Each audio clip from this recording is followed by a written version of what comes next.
দুই সেজদার মাঝখানে ধীরস্থির ভাবে বসা হচ্ছে ওয়াজিব। অনেকে এক সেজদা থেকে কোন রকম মাথাটা একটু উপরের দিকে উঠিয়ে আরেক সেজদায় মুরগির মতো ঠোকর মারে, এরকম তো এদিকে নাই না?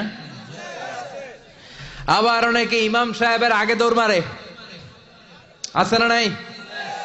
ইমাম সাহেব সামি আল্লাহু লিমান হামিদা বলে দাঁড়াইছে, ওনার আর সহ্য হয় না, উনি আগে সেজদা দিবে, কিন্তু ইমামের আগেও যাইতে পারে না, মাঝখানে যাইয়া হ্যাং হয়ে থাকে, আছে না নাই? মোবাইল মাঝে মাঝে হ্যাং হয় না, মানে সামনেও যায় না পিছনেও যায় না, তো ওনারাও ইমামের আগে সেজদায় যাবে, তো ইমাম যাইতে পারে না, উনিও যেতে পারে না, মাঝ অবস্থায় যায় কি হয়? হ্যাং। হ্যাং হইবেন আপনারা? হ্যাং হওয়া যাবে না। তাহলে মনোযোগ বাড়ানোর 2 নাম্বার পদ্ধতি হচ্ছে কি করবেন? ধীরস্থির ভাবে। There is no rushing in সালাহ, there is no hastiness in সালাহ। নামাজের মধ্যে কোনো তাড়াহুড়ো নাই। তাড়াহুড়ো করলে এটা নামাজ হয় না। এমনকি নামাজের দিকে বিশ্বনবী তাড়াহুড়ো করে যেতেও নিষেধ করেছেন। ইদা উকিমাতিস সালাহ, নামাজ যখন শুরু হয়ে যাবে ধীরস্থির ভাবে যাবেন, তাড়াহুড়ো করে